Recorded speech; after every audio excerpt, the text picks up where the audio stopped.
Welcome to the third legislative forum of the season, sponsored by the League of Women Voters of Johnson County during the 2017 Iowa legislative session.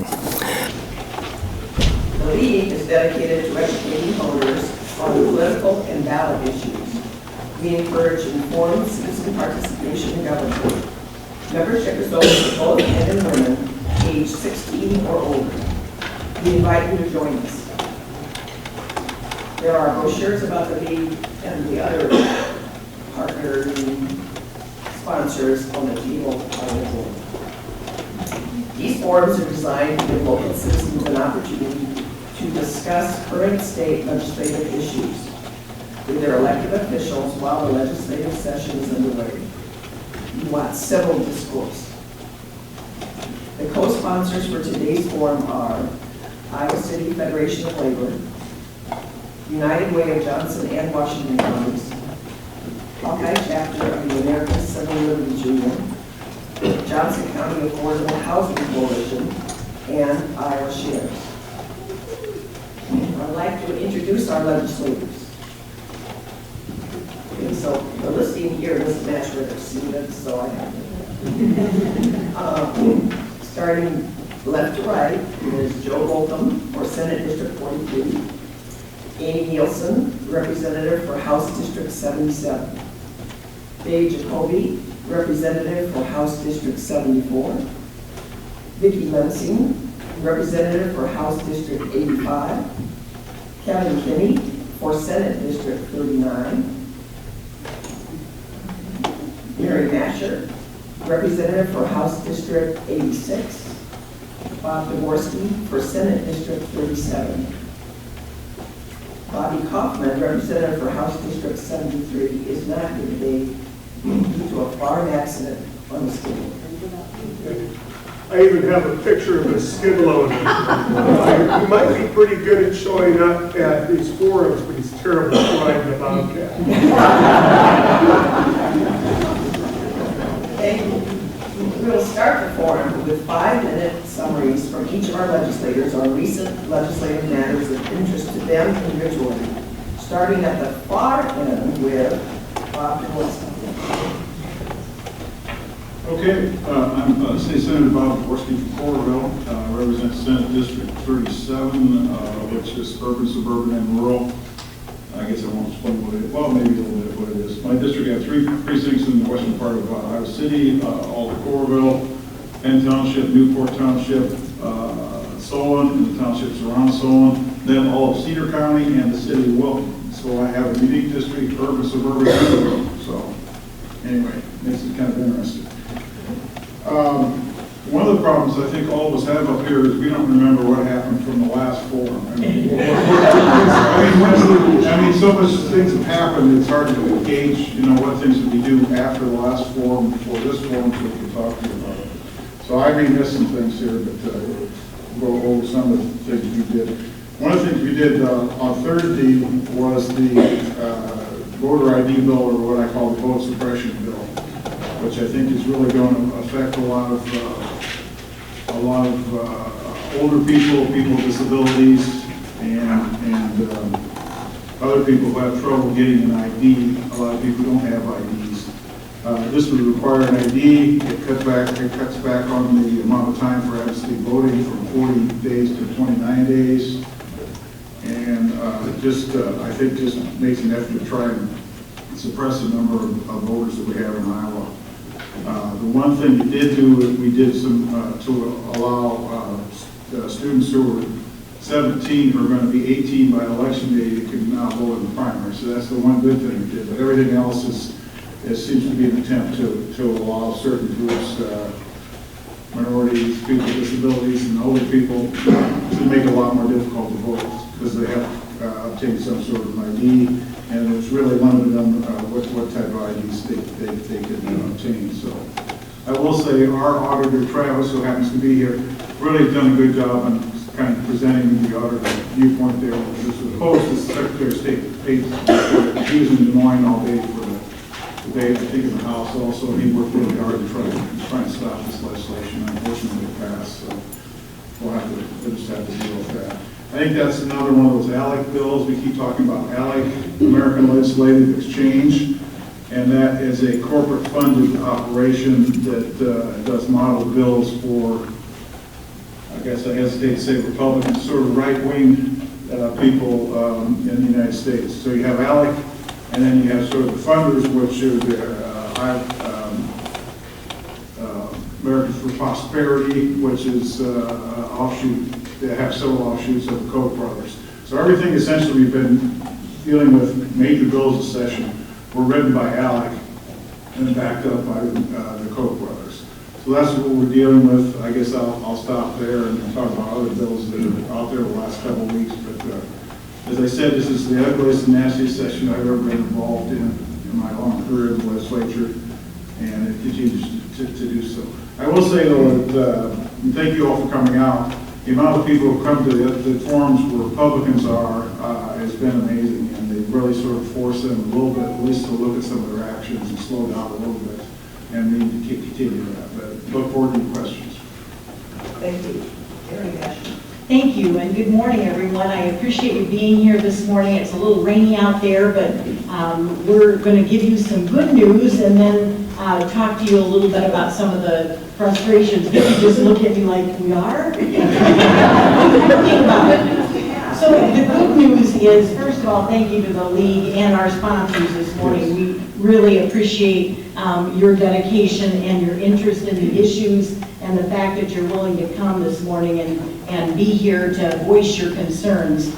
I also wanted to thank Paula for getting a new location. Dan Swick is in the back here from South Slope. I'd like to give him a round of applause.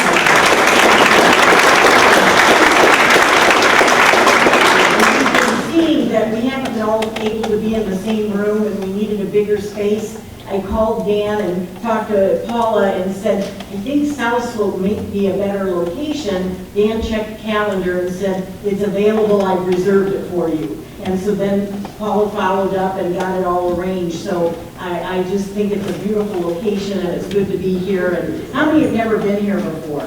Oh, Dan, look at this. Look at this. This is great. It's available, so you can rent it as well for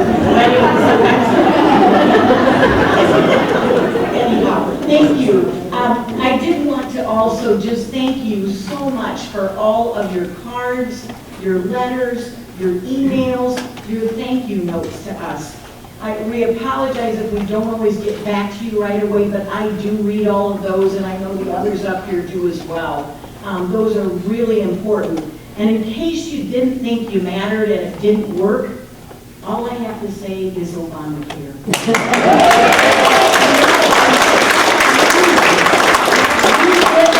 You did that. You held people accountable, and that's what it's going to take in order for us to change the agenda and to get our issues out there and to make sure people are listening. So I wanted to mention, in case you didn't think you were working at the state level, in the House right now, you have held up medical malpractice, and you've also held up the waterworks bill. They do not have the votes in the House right now to pass either of those pieces of legislation. And it's the efforts of Iowans who have said, they're holding people accountable. And the forums across the state have been packed with people that have been holding their feet to the fire and letting them know when they disagree with them. I'm going to just end with saying the budget is the big thing before us right now. We're really concerned about where the priorities are with this legislature in terms of what is happening with the budget. We have a $131 million shortfall still this year. We're looking at taking back from the rainy day fund, appropriate today, right? And they're also looking at a $190 million shortfall for next year. So you know what that means for education, human services, justice budget, corrections. All of those areas are going to be impacted by a budget that has basically been run and controlled by corporations, many of them out of state. Right now, we have a $7 billion budget, right, for the state of Iowa. It's about 7.1, right, Bob? 7.3. $12 billion is what we are devoting to tax credits and tax cuts. You do the math. So what's more important? Taking care of our people or corporations getting tax breaks and tax cuts? I think that says it all, and it's why we have to be loud voices to say that is not what we're about. I'll stop there, and I look forward to your questions today. I'm going to turn it over to Senator Kinney. Hi, I'm Kevin Kinney. You're in my Senate district. This is Senate District 39. I serve Western, Southern, Johnson County, Washington County, and Fayetteville County. It has been an interesting year. There has been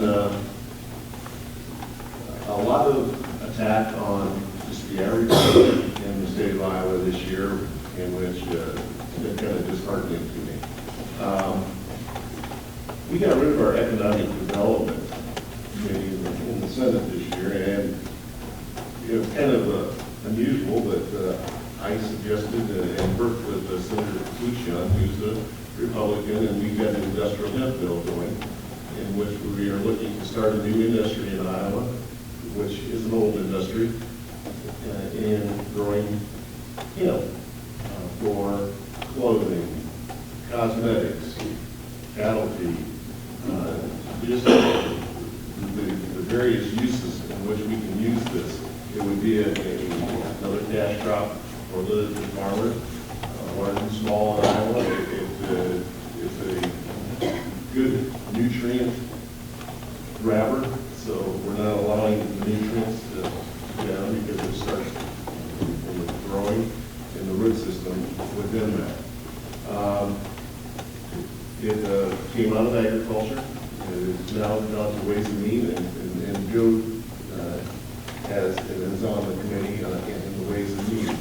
That was something I didn't really know that it was going to take off, that there's become a lot of support for that in the legislature and different industries within Iowa that are looking to try to expand to the state of Iowa. There's 30 states that have now legalized this, and hopefully we can get this moving forward.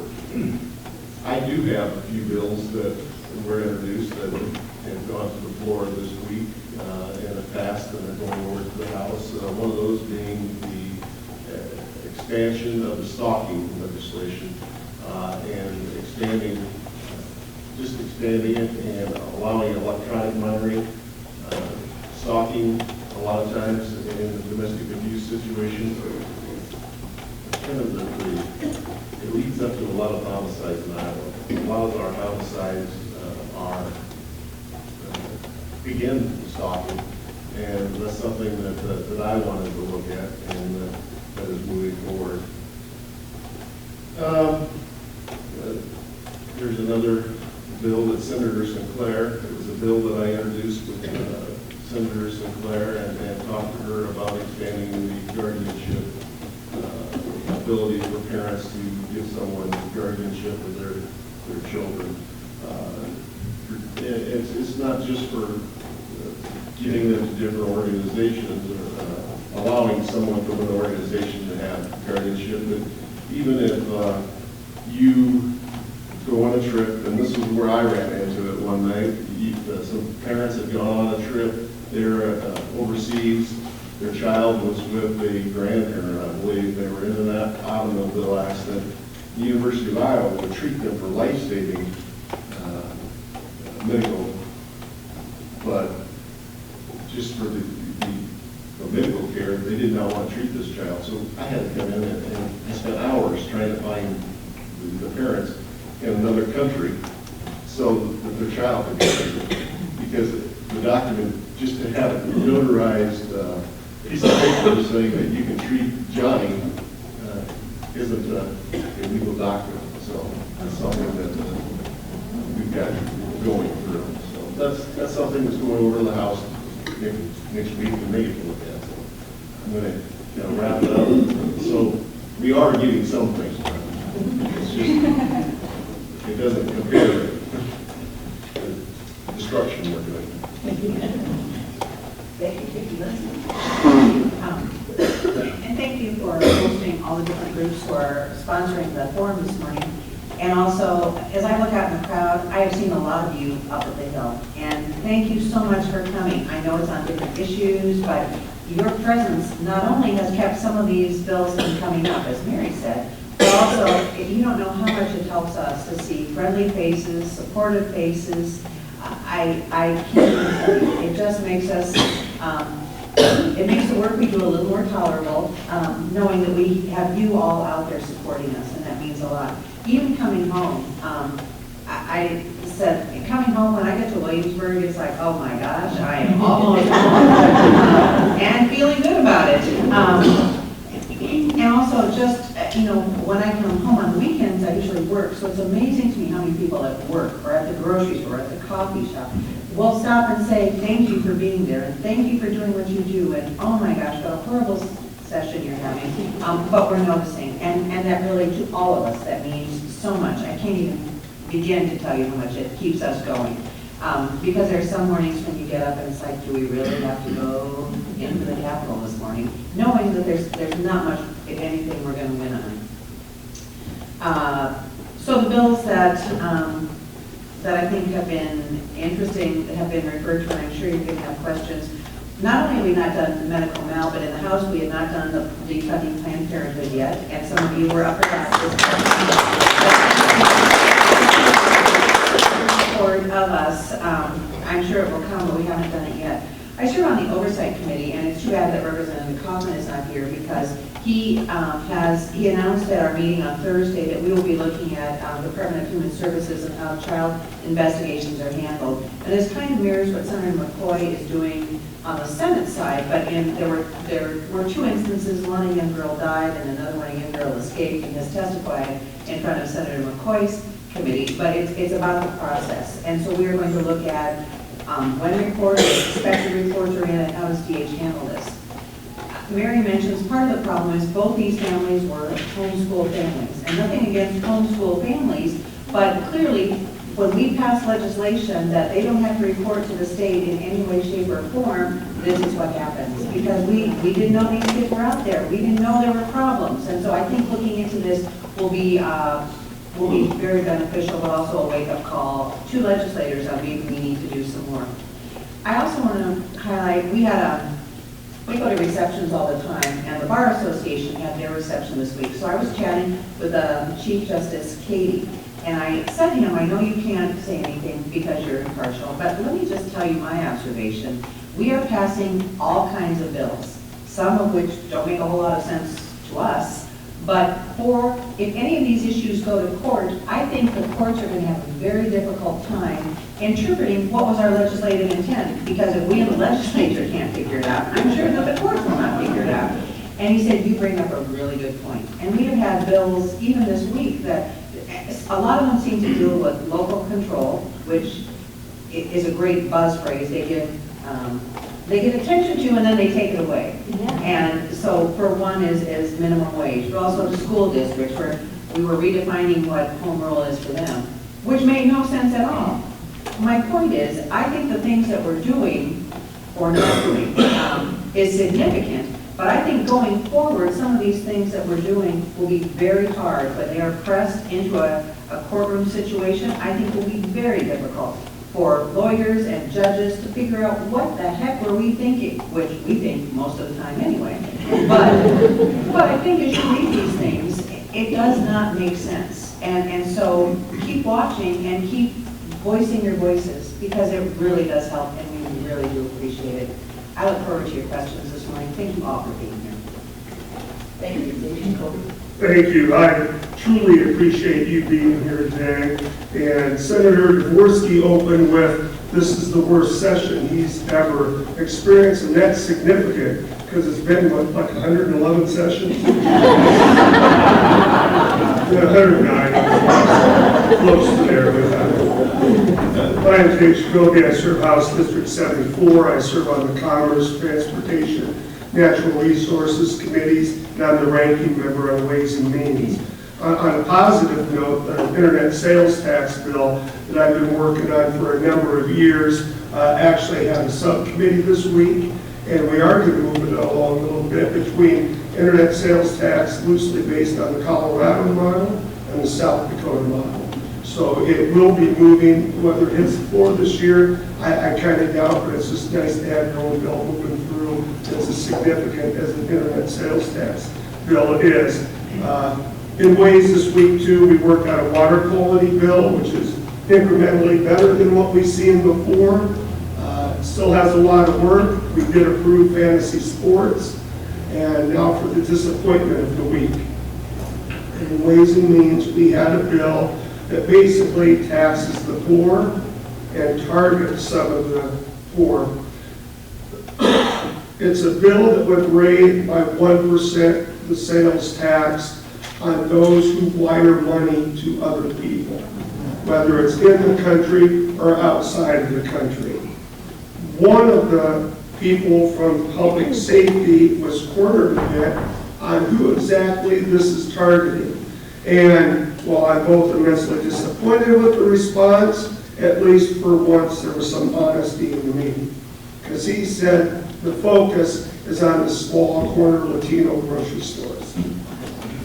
That was what the focus was. So that was immensely disappointing. And it was a rather lengthy, in fact, that bill got had as much debate as the water quality bill. So that's a little disappointing that we're leveling a use tax on the poor who are on average, through a little research, sending $50 to $135 to someone who needs it, family members. We support family, right? That support family members. And of course, it's costing them $10 to $15 to wire that money. And there are federal laws in place right now that monitor those transfers. It's not like it's the Wild Wild West. Those transfers are all monitored. So that's the one disappointing part of it.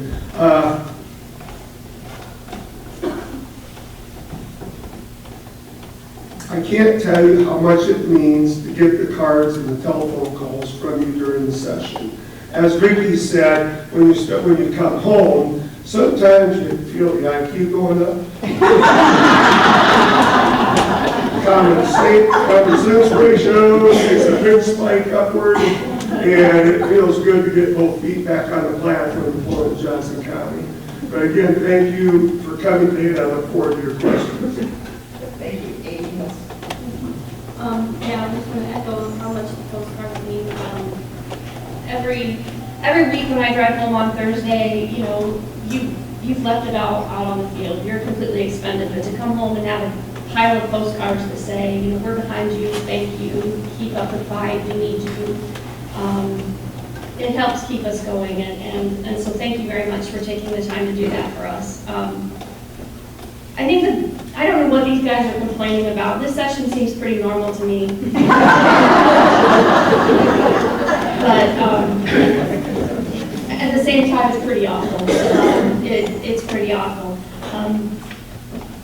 I want to touch a little bit about what Representative Lensing was saying about the legislative intent, and that's kind of one of the things that, knowing that I can't actually stop any of this crap from being passed, the best I can do is get people up on the floor and make them answer to it. And so my biggest accomplishment this session is that I am pissing a lot of people off.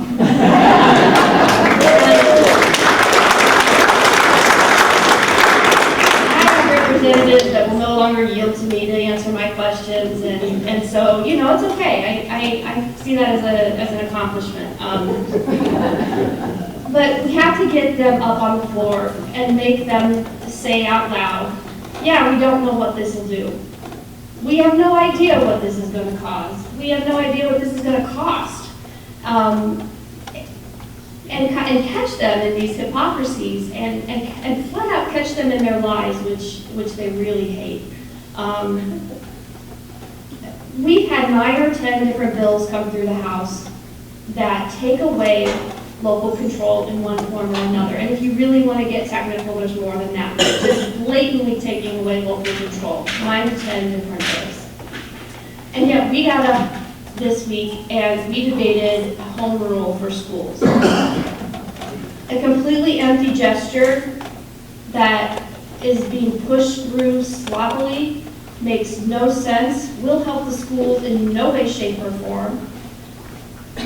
But some of the representatives will be able to go back to their home districts and say, we passed one rule for you. But you didn't, because you can only do that by constitutional amendment, and they don't have the guts to do it the right way. So, yeah, thank you all for being here. It really does mean a lot, and hopefully I can answer some of your questions and not make you all mad. Thank you, Senator Bolkcom. Good morning, everybody. Joe Bolkcom. I represent Iowa City and University Heights and the town of Hills. Let me echo the people's comments previously for your activism and your being here today, and it's good to see everybody. It's really important to show up. At the end of the day, the people that show up are going to decide stuff. We learned that starting in 2010 with the Tea Party and how they kind of took over Congress, took over a bunch of states. And now it's our turn. Representative Nielsen's doing a terrific job as a new member. I can remember back, I served my first 6 years in the minority. It does get better because at some point this is going to turn around, and everything you're learning now is really going to benefit you to be a better legislator down the road, so hang in there. The Senate, we've passed some things I hope the House isn't going to take up since last time. We passed a 20-week abortion ban. This last week, a ban on fetal tissue research. Senator Dvorsky mentioned the voter suppression bill, which is really going to affect everybody. You might think, well, I've got an ID, no problem. But when you go to the polls next time, you're going to have to show a signature. Poll worker is going to check your signature against the signature they have. You're also going to have to write down the 9-digit number on your driver's license. The poll worker is going to have to make sure your driver's license match what you wrote down. And the 10 people or 20 people standing in line behind you are all going to have to do the same thing. And I think what this is going to mean is lines essentially in every polling place for every Iowa, not to mention the disenfranchisement of people of color, people with disabilities, and seniors who may have challenges with these IDs. So I think it's the wait in line to vote bill. I think it's going to make people madder than heck across the state. We have well-run elections. Our auditor, Travis Weipert's been doing a great job trying to lead us out of danger, but there's challenges. We're at a bit of a crossroads with the state budget. The fastest growing part of the state's budget over the last few years has been our spending in the area of corporate tax credits and corporate tax giveaways. And it's really hindered our ability at this point to fund basic priorities of the people of the state, including our public schools and public education, health care, public safety, environment. What do you want us to fund with the fund? We just don't have the money. And I think we're going to head into a really difficult budget cycle where our community colleges are probably going to have less money than they have right now. University of Iowa is probably going to have less money than it has right now because we're probably going to have to take money away from them just to kind of keep things going. So I think it's a challenge. I think unless we deal with this, the biggest part of our spending increases on this corporate tax giveaway side, we just simply won't have the money going forward. I will end with one positive thing. I've been invited to work with some Republicans in the Senate caucus to try and resurrect the medical cannabis issue. It's a bill that the Senate Democrats had some success with, passed a comprehensive plan, move a bill forward. There's some interest in the Republican caucus.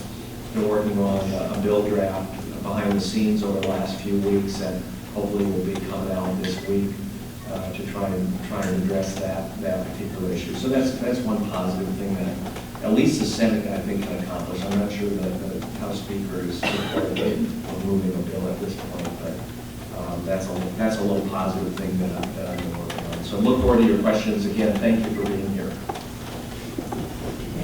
We will start the forum with what we did. Thank you all for your update on legislative issues. We'll now open the microphone to questions from our in-house audience, starting with the lead, and then a question from each of our co-sponsors. Please speak when you get directly into the microphone. It'll be the lead, Iowa City Federation of Labor, United Way, ACLU, Affordable Housing Coalition, Iowa Shares. In order to maximize the number of questions from audience members, you will be timed. Nancy, would you, there we go. When you have 1 minute to state your question, no stories, please, right to the question. If after 1 minute you have not stated your question, I will prompt you to do so. Please be respectful. As you come to the microphone, please introduce yourself, and if you are representing an organization, tell us which one. You may direct your question to any or all legislators. If you have a second question, please wait until the others have had a chance to ask theirs. Legislators each have 2 minutes to respond. Out of respect for all present, please do not interrupt the speakers. We would like civil discourse. And we'll start with the lead question. Anyone who manages a household budget knows that in order to meet expenses, she must have money coming in, revenue. So far, the governor and legislature have only talked about cutting expenses to manage the severe budget shortfall, not counting borrowing from the rainy day fund. This is an unsustainable plan for the future. What is the plan to increase revenue?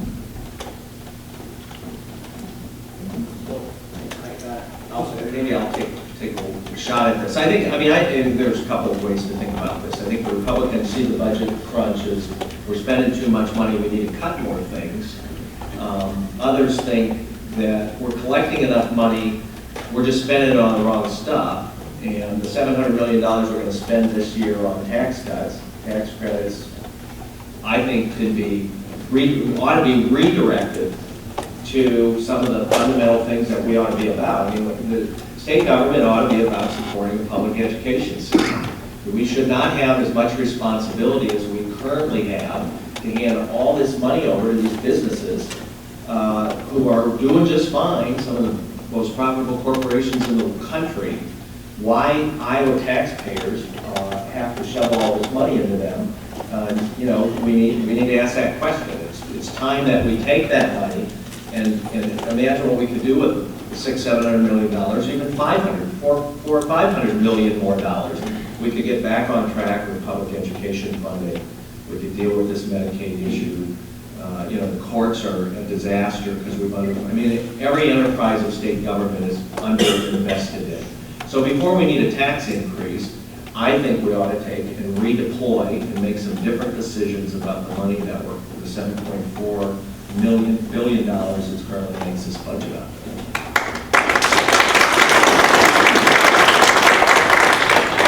A couple comments on that.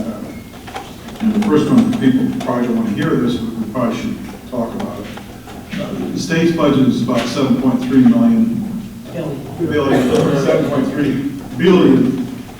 billion, but we also get about $6 billion from the feds. So depending on what happens in D.C., and as you noticed, it's a quagmire out there right now, and who knows what's going to happen. They're talking about Medicaid maybe allowing lesser strings and cutting to 30%. So if they do anything like that, that's going to affect that $6 billion we're getting from the feds, and that further, mess up the budget. So I think people really need to be aware of that that's the other sort of half of the budget, and that could be major problems ahead for that. We don't look at that. Usually we look at just general fund spending. We don't look at tax credits. The only reason we're looking at tax credits now is Senator Bolkcom was pounding on that the last few years, so we at least look at that now. But in the past, we've always looked at as the general fund spending, because that's what the state directly deals with. I don't think that makes much sense. We need to really look at everything overall and what we're doing. But as far as doing anything on any kind of revenue, our two big revenue ones are sales tax and income tax. And when's the last time we raised the sales tax or income tax? 20 years? I don't know. I mean, a long time. So nobody looks at any of that. So I think we need to look at everything. We look at spending as well as revenue. It's sort of interesting. I went to the RDC, the Revenue Estimating Conference, I think on the 14th, and they actually dropped the estimate for revenues this year, and so we had to go in. We're going to have to get money out of the rainy day fund, about $131 million, and then they dropped the estimate for fiscal 18, and that's going to start off in the red actually. So we'll have to see what happens with that. But one of the things they talked about one of the revenues that's fallen down from the estimate is the sales tax. And nobody seems to know why that is. And one of the things they said was one half of the increase in sales tax was out of Polk County. So that's sort of scary. The half the sales tax increase revenue we have is generated from Polk County. So that means the rest of the counties aren't doing much. I assume there's some growth in this area, but the rest of the state is just sort of stagnant. So that's kind of scary, and that's scary for the long run. Thank you. Now, our City Federation of Labor.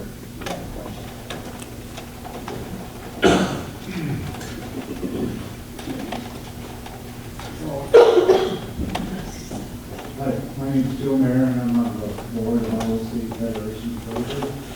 And Iowa City Fed is a coalition of about 20 unions and some community allies that we work together to work for working Iowa families. We've recently been joined up with Hawkeye Area Labor Council, and we're also affiliated with Iowa Task Force. The collective bargaining bill, 291, was a pretty devastating blow to the public sector unions in Iowa. And we have a great deal of gratitude for those of you who resisted it, tried to amend it, tried to fix it, and ultimately voted against it. Just a lot, because we know you had our back. I wanted to ask about which amendments were the most important to you, but there was a party line vote pretty much. We only get one side on that. So instead, I'm going to ask, what can we do to preserve the increases in the minimum wage that four counties have roughly? And is there anything we can do to help you preserve that?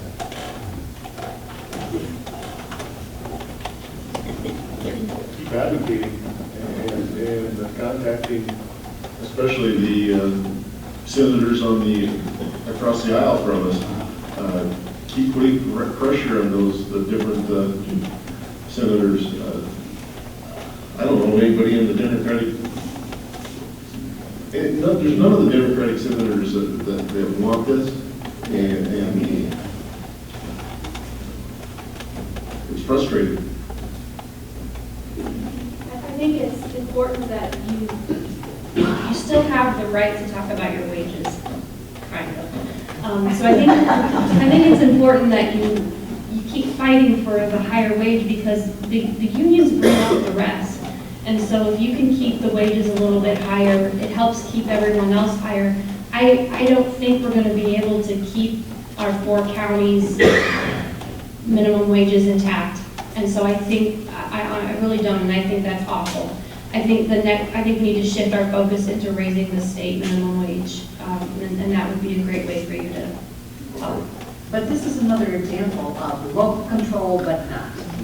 So so the counties that have that, and I think there's still cities that are trying to do this, these are all going to be null and void. The point is, we empower our local government to do certain things, and that just was taken away. And as Representative Nielsen said, and there are a number of bills that we have had where the Republicans talk out of both sides of their mouth. They want local control, but in the next breath, we're taking it out.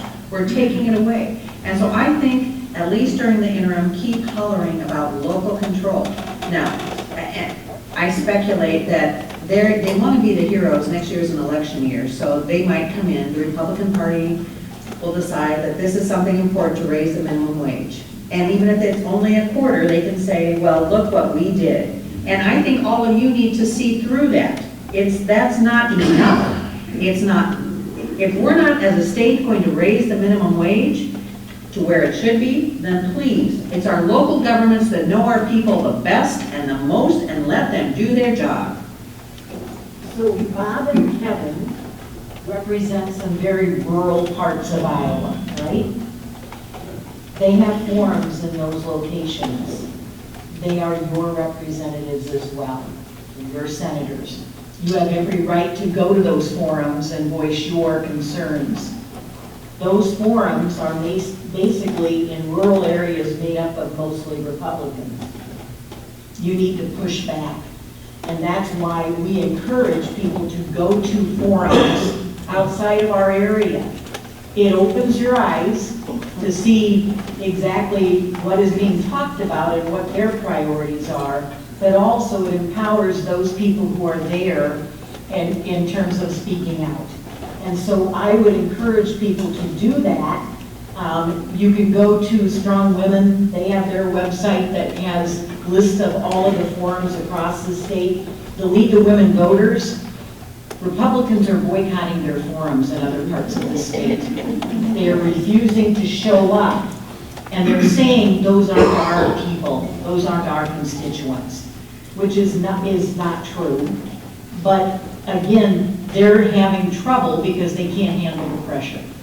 And people are holding them accountable and they don't like it. So we're saying if they're holding separate ones, crash those too. And go to the ones where they are. And make sure that they know people are watching, people are going to hold them accountable, and people don't like what they're doing. So that's what I would encourage folks to do. Thanks, Joe. That's a good idea. I don't know what the parties I wasn't invited to anyway. Here's why the minimum wage is increasing in its importance. Because of the budget botching by the governor, is that one of the cuts they're truly looking at is lowering the earned income tax credit for our low-income working people.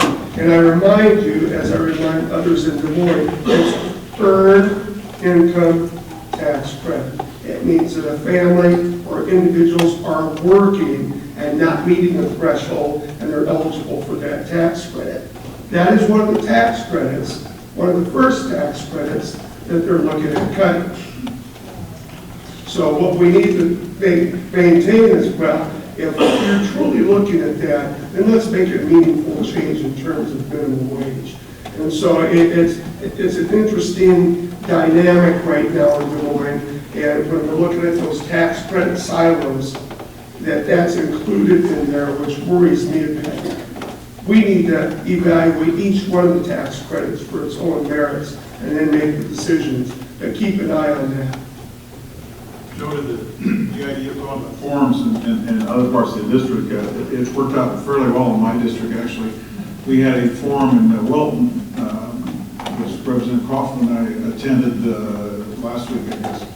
And usually you get about 10 people, if you're lucky, and we had about 25. And the moderator was a lifelong Wilton guy, and he freaked out because the first 8 people weren't from Wilton. So that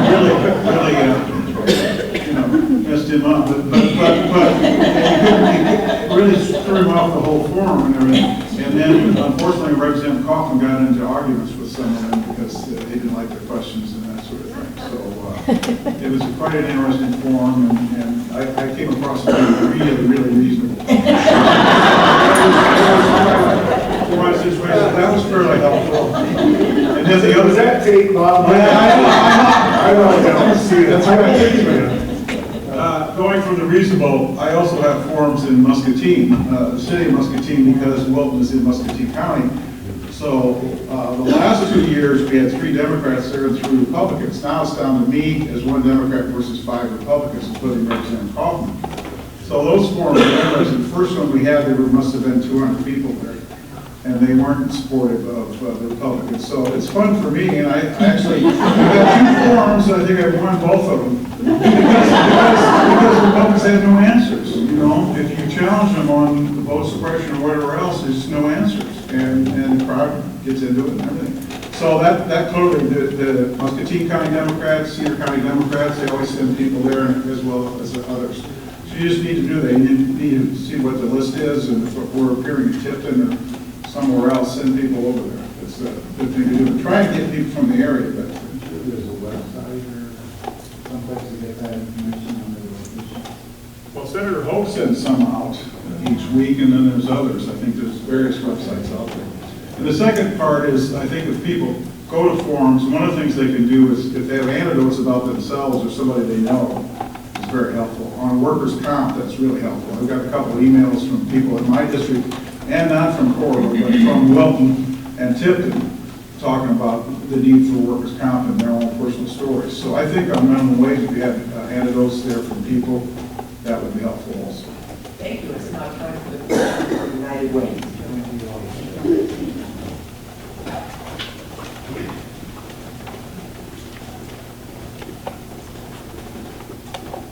Morning, my name is Katie Knight. I'm with United Way of Johnson, Washington County. And first, I'd like to thank the league for inviting us to be a partner, and to each one of you for all of your expertise and your passion and your dedication to the people of Iowa. It's very clear. I'm relatively new in the state, and it's very clear that you are incredible folks. I also want to thank this gentleman for giving us ideas of ways maybe we can make you have a little fun. So, because you all want to support you.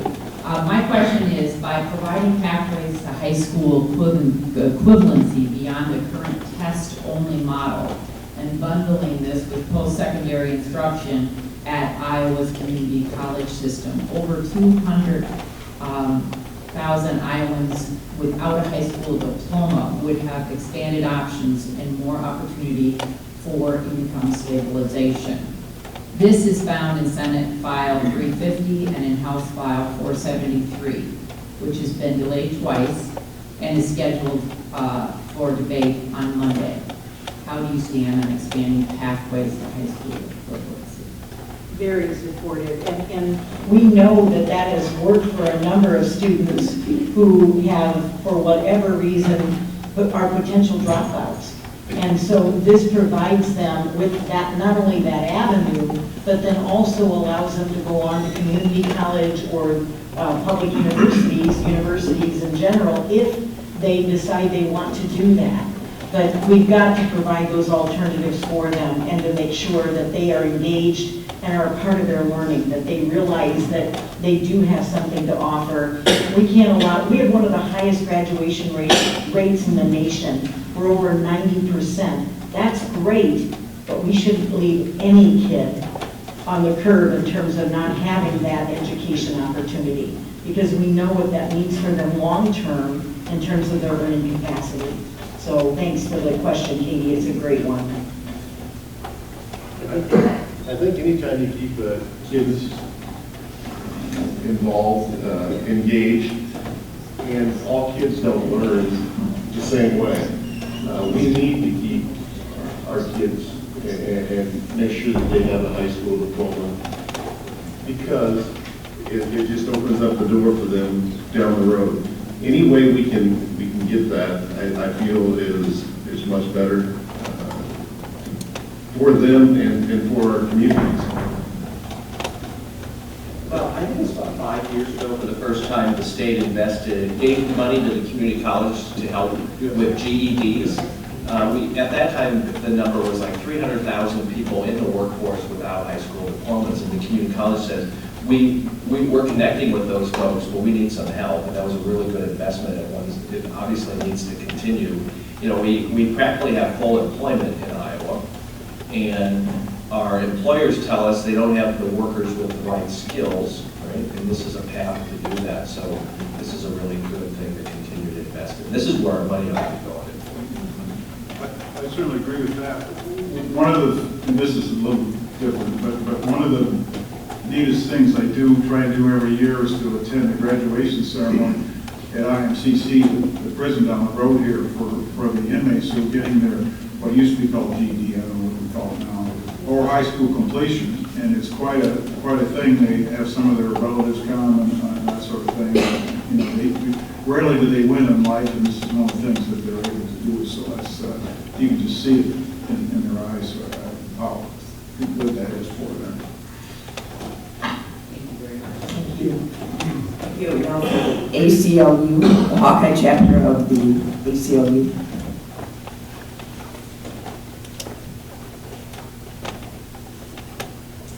I'm Barbara Roman. I'm on the board of the Hawkeye chapter of the ACLU. I'm sorry that Bobby Pearson isn't here. He and his father apparently have been talking a lot about improving the civil forfeiture bill. And I know you've got a lot of ridiculous legislation legislation that you have to deal with this year, but is anything being done, and can we do something? We're one of the worst states in the union, I understand, on civil forfeiture. That came up in oversight, which Representative Kaufmann is chair, I want to say either last year or the year before, and then it kind of fell off the table. So he is saying that oversight will work all year round like we used to do, so I would certainly stay on him and see. I don't know that there's time this session, and we don't have anything in front of us on the oversight committee. Now, it might be in another committee that I'm not aware of, but I would stay on Representative Kaufmann and say, you know, this is an issue you looked up or looked into a few years ago, and where is it and where is it going? I was supposed to be on the interim committee on the civil forfeiture. I wasn't originally scheduled, but then unfortunately, one of our senators, 6 of our senators lost, and one of us on that committee. So I was going to be on the committee, and Representative Hartzell was the House chair, and he decided that essentially that we didn't need to meet, and that we had to, you know, look at it during the session, but I did to hear anything from him about that and how they're moving forward. I think Senator Kinney has something. I met with Senator Dawson, who told me that they're looking at a bill and that they're looking at it next week. I don't know, I haven't seen the details of the bill, but I still do know that there is something that is out there. He is supposed to share it with me Monday. I actually introduced a bill on the topic this year in one aspect. There's more interest in this and more awareness. I think the Republican Party, Senator Snyder's interested, Senator Zahn's interested, and that's, you know, they're in charge. So there's some opportunity here. It's getting kind of late in terms of just as the session goes. Do they have a bill that's still alive? Yes. Okay. Great. Thank you. The Affordable Housing Coalition.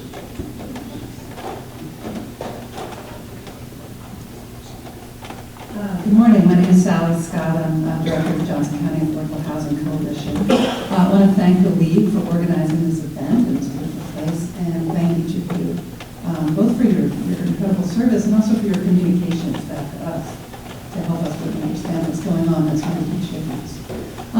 Back to the topic of tax cuts and tax credits. A couple of years ago, there was a major tax cut for owners of large multifamily properties, including student housing. In the time that's elapsed, we haven't seen rents go down. In fact, they've been going up. So I wonder if and when you get to the process of reviewing these tax cuts and credits and the public good that results or doesn't result from them, would that be one that you'd be willing to take a look at? Oh, yeah. Well, with the others too, the commercial property tax, and that was tied with that. It was passed in 2013, I believe. The whole premise was that in 3 years, you would see the benefits of that bill. In other words, the expansion of business. The theory was if you lowered the business tax, property tax liability, that the growth would far offset what we are all paying back. And a reminder that people get tired of saying that we're all paying that. It comes from our income tax and our sales tax that's used to the tune of around $300 million per year to backfill that. There is no backfill in terms of the commercial residential. I think it should be classified on its own merits, that it never should have been classified at 100% commercial taxation rate, nor to roll back around 50% for residential. It should have been a classification of its own. Now you know why no one invites me to parties. Property tax, and can't go to sleep, call Jacoby. But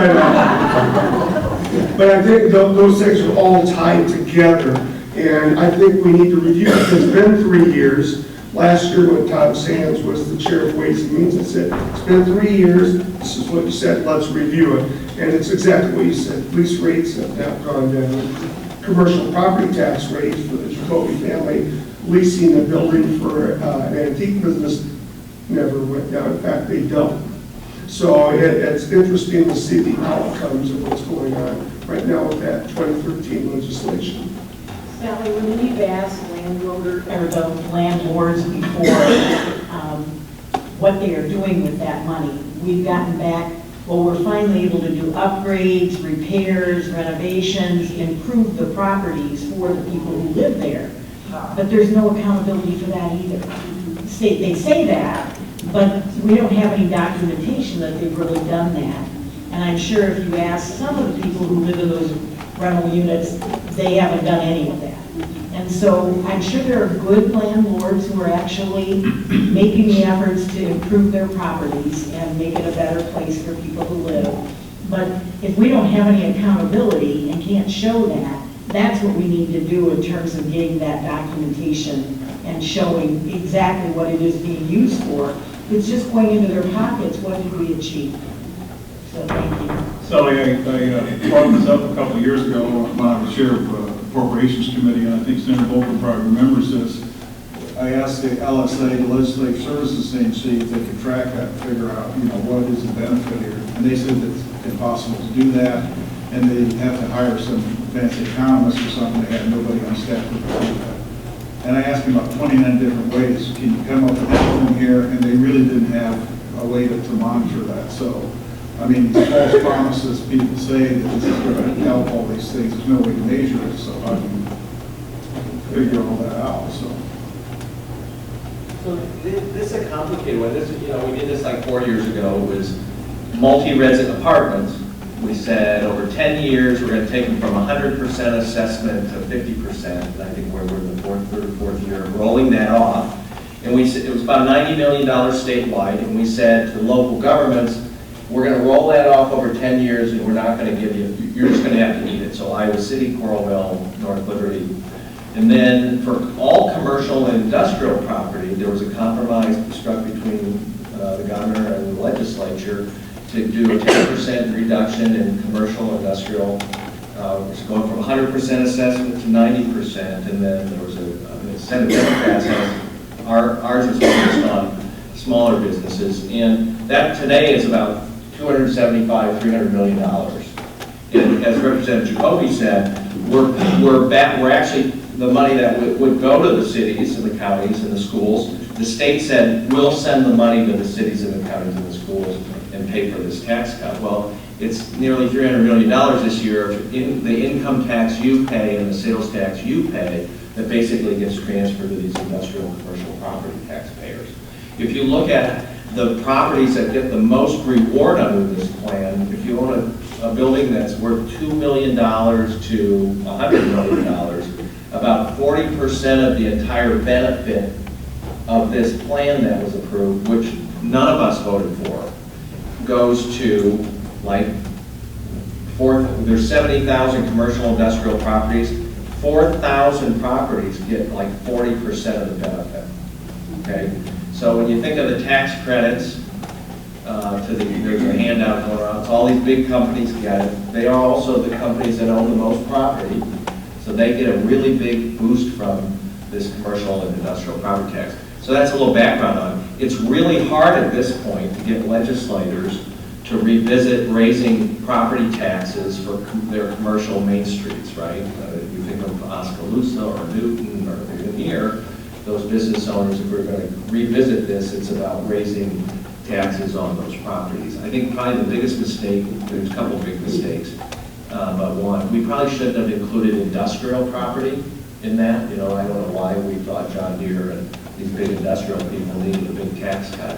But they were the biggest benefactors in this scheme. So, because everybody has commercial, 70,000 commercial properties, every legislator has them.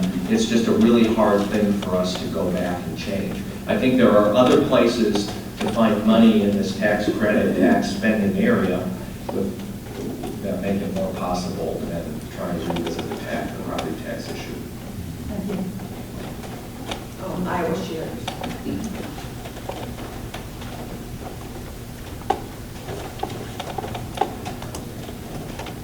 My name is Holly Hart, and I'm program coordinator for Iowa Shares, and I want to thank the League of Women Voters for having us, thank all of you, and especially thank those of you for whom I get newsletters Just want you to know I read them and I send them to all my family around the state and encourage them to go to their legislative forums. So you may see some of my family show up. So this is my question, actually kind of a follow-up, because some of it's a little bit more abstract. Iowa has a history of welcoming immigrants and still supposedly needs these people in our workforce, even though supposedly we have full employment, but still seem to need immigrants or new people. Recent events, both at the state and federal level, are targeting immigrants, both those who are lawfully in this country and those who entered unlawfully and are basically being pimped by unethical employers. I'd like to know what can be done to uphold values of our workforce needs, legislative or otherwise. Is there something that we can do outside the legislature to help new Iowans? I'm also wondering where that 1% surtax is going to go. Who gets it? Will it be used maybe to pay for voter ID for people who don't haven't voted?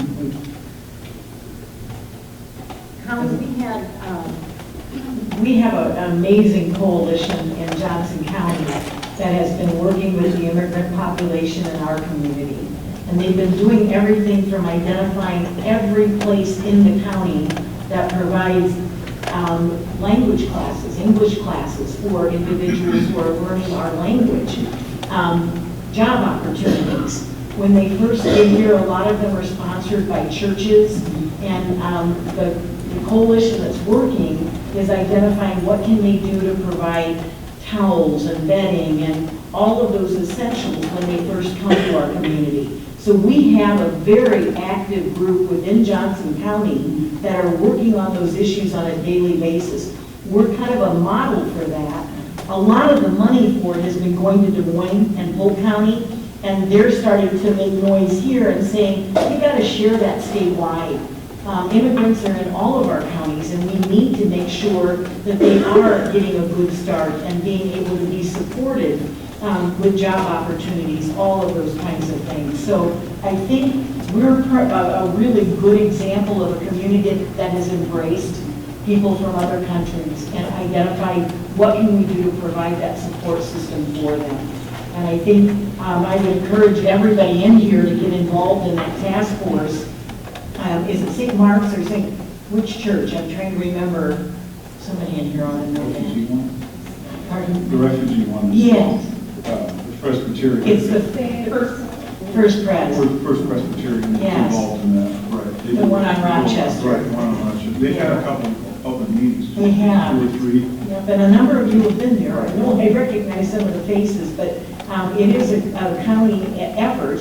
I know we had county elected officials there, there were legislators there, and then they invited folks from Des Moines to come, and so they could also hear and see what we were doing locally. So good things. Unfortunately, a lot of the money does go to Polk County. Oh. Polk County. And in direct answer to the question, the 1% that they're going to tag on poor people for making water transfers was to go to the Department of Public Safety. In fact, it's kind of an indirect civil forfeiture route that they would capture those funds and use them. Now, Representative Baltimore said we can use those to fund our unfunded mandates for human trafficking. And I said, well, why wouldn't we just fund our mandates for human trafficking instead of having to do this? And it's just rather weird to do it that way.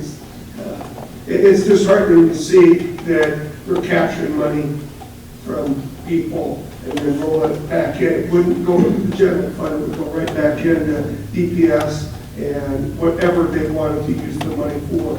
There was nowhere in the bill that said that they would use it directly for human trafficking. So that's a good tax then. Yeah. Holly, a couple of things. Not only has the legislature been welcoming immigrants, We're passing bills. We did one in local government. I haven't seen it on the floor yet. Maybe it won't go anywhere. But that goes after sanctuary cities and that sort of thing, and goes after anything that we're trying to do in those areas. So one of the things you'll see is you won't see things going on. It'll all be quiet. So I think there's a lot of agencies in Johnson County who are quietly doing things. A lot of big agencies who are quietly doing things. to work with immigrants, but they don't want the word out there, and they don't want various people seeing that, what's going on. So I think we have to be quiet on some of those things, or the big brother in Des Moines will see it and will squawk anything we're doing. So it's, honestly, it's that kind of situation. On a brighter note, I guess, like a week or 2 weeks ago, when did we see the Canadians? Senator Kinney and Senator Bowman and I went to a reception at the World Food Prize. They had the old Des Moines Public Library. Ambassador Quinn was there, who had the World Food Prize, and he's the one that, under the last Republican governor, Ron Ray, worked with bringing immigrants to Iowa. And he told some of the really greatest stories about how they did that, and how the Pope, as he was dying, he met the bishop from Des Moines. He said, corn and immigrants to him. So, we used to be that state. We used to do those things, and now we've fallen off to whatever we're going to do. There's on the refugee settlement issue, more and more refugees coming to Iowa City. The group is Iowa City Compassion. You can find them online, but they're one of the lead group. Just kind of a new organization that's working with churches, schools, to help folks. They would be more than happy to have your support, both financially and as a volunteer. Very good. Well, now, any questions from our in-house audience? Yes, please approach the mic and state and introduce yourself and ask a question. Hi, my name is Lisa Green Douglas. I'm on the Johnson County Board of Supervisors, and by state law, we have to submit our budget to the state by March 15th, which we did, and then the voter suppression bill passed. And we heard from our county deputy auditor on Thursday about the cost of that. These are estimates, and I have a copy I was going to give to Representative Kaufmann, so if one of you can pass it on to him. But the cost is, and this includes a lot of things that are done part of the equipment portion, so we won't recognize $207,000 per year. Some of that will be taken off for equipment, but every 5 years or so, about $55,000 have to be put in for equipment. So my question to you is, where's the money going to come from for this? It's certainly not budgeted for the next fiscal year, and we will have elections, so how do we pay for this? And then in terms of the IDs and the signature thingy, here are two of my IDs. My signatures are quite different, so how are we going to train people to recognize the different signatures? Good question, Lisa. Okay. We tried to ask that too, and didn't get any answers. And we pointed out on signatures alone, so, age, medication, your mood that day, size, exactly. There's a lot of things that influence signatures. And we were told by the auditors, the state auditors group, that signatures are, besides photos, the least reliable way to identify someone. And we are entrusting this to poll workers who need to make that call on whether you are who you say you are and you live where you say you live. So clearly we were fighting this on both sides of the aisle. I think the Senate amended the bill and it's coming back to us in the House where it started. We also argued about the cost because there was no provision for money in the bill, and yet there was money being spent. I think on the Senate side, their bill originally was including the $4 ID cards, and on the House side, it was the $1 ID card. So the money was fluctuating. And then if the state does the initial one for replacements, then who does that go to? Does that go to our local counties, and are they supposed to come up with that? One of the other things we were working on was the equipment. So we're fortunate in Johnson County, you've seen the e-poll books when you go and register to vote each time. There are a lot of counties where precincts, either the county doesn't have them or not all the precincts do. So we were pushing hard that if you're going to spend money, let's do that. And for the state auditor's request, there is the iVoter system, which is the statewide system that we rely on, which is not accurate also. And so we tried to amend it that any money being spent should be spent toward that. So instead of creating new hurdles for voters, which this clearly is, why don't we look at the system we have and let's fix it, let's improve that. Because there are clearly some things the auditors find that could use improvement. But that is not the bill we passed. That is not the bill that's going through. And I know Secretary of State Page is very proud of this, but he shouldn't be. Because I think the next election we have under this new system, you will, you know, as was discussed earlier, I think by Senator Bolkcom, there will be lines, there will be confusion. You know, we have an amendment for training and education. These poll workers are going to need to know all of this. And I think as voters, we need to know all of this. And it's just not going to happen. So they talked about a revolving loan fund, and that would be something that counties could access in order for them to be able to buy the equipment they need and to get the e-poll books. Vicki's right, there's over 600 precincts and townships who do not have e-poll books today. And so those, the bill itself doesn't go into effect until 2019, January of that year. And we think that's interesting that they're waiting until after the 18 election. That isn't an accident. That is not an accident. You know that's intentional. Travis and Joel Miller have been phenomenal in terms of helping us understand what this actually does in terms of our election law and actually conducting an election.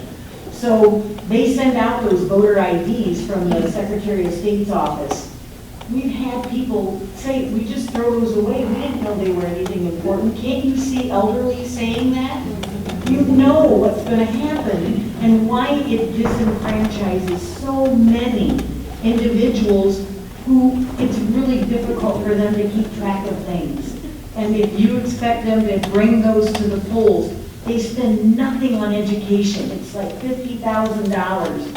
In other states where they've done these changes, they spent over $3 million just to educate the public.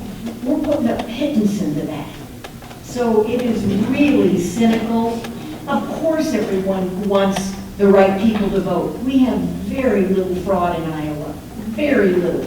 Less than 0.003 in terms of the actual fraud that occurs. And it's mostly not people trying to vote who aren't who they say they are. It's the people who are felons who got their rights back and then they got to take it away or don't know whether they have the right to vote. So it's a lot of issues. Vicki's been our point person on that in the House, and she and Cindy Winkler know this bill backwards and forwards. It is coming back to the House, so that's the good thing. They made it worse because they closed the window. They closed the window on early voting from 40 days to 29.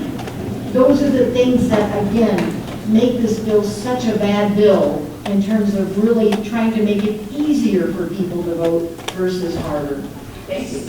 I have a question, comment on this, because the past couple of years before this, the Secretary of State was trying to get money to repair the high voter system because it's in bad shape. He needed like $600,000 at least, and the Senate was, but the Senate, we were willing to give him some money. It couldn't get money from the Republic controlled House and that sort of thing. So I wonder if he's been bought off on all this. I mean, he never was a big advocate for voter ID until this year. And I wonder if there's a promise from the Branscombe administration to give him money for his high voter thing. Travis, are you shaking your head yes or no? I don't know, but it really looks kind of phony because he never was, he's fairly moderate, actually, Republican. He was never for the voter ID until this year, and now all of a sudden he is.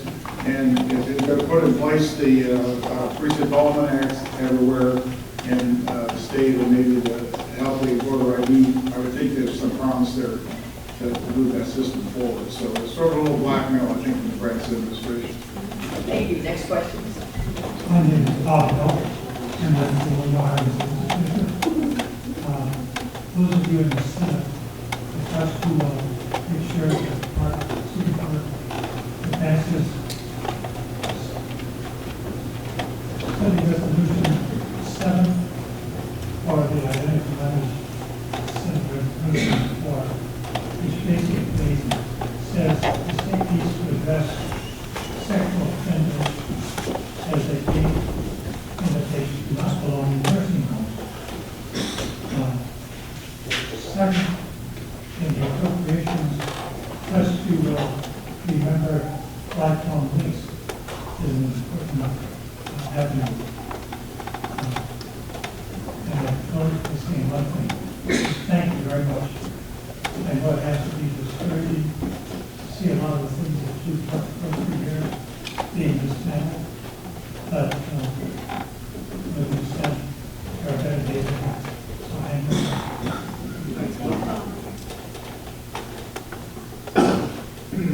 Hi, my name is Mike Schwartz. I live in Iowa City. Thank you for being here.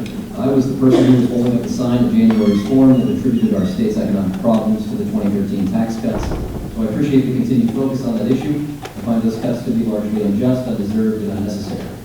Shortly after the January forum, however, news broke out that all of you, save for Representative Lensing, have been receiving non-union health insurance benefits at union rates, each of you to the tune of hundreds of dollars per month, a situation I also find to be largely unjust, undeserved, and unnecessary. Since then, Senate File 230 has advanced for consideration to the Iowa House, which will require you all to pay your fair share for insurance starting in January 2018. But my question, why does that legislation not include a provision that requires you to pay back the benefits you have unjustly, undeservedly, and unnecessarily accrued? And will you, representatives, amend the bill to include such a provision? Well, I'll go ahead and start with this question. I've been in the Senate for 19 years. When I arrived, I was told what the pay was and that legislators got health insurance, and I signed up for one of the plans. And just in the last year or so, maybe a little longer than that, there's been this conversation about legislator contribution. We have an HR office in the Senate that interacts with all our Senate staff and legislators. And no time that I ever received any information about, you go to work for somebody, you can sign up for the benefits. I assume that over all this period of time that the benefits I received were the benefits I was entitled to as a member of the General Assembly. So I think as this has been brought to our attention, the governor's interested in this, and we have our labor unions that have negotiated agreements over time for wages and benefits, have foregone wages to maintain a good, healthy healthcare program, which included not having big monthly contributions in exchange for lower wage increases. And so, as that's been brought to the legislature's attention within the Senate, we've moved the bill to address it.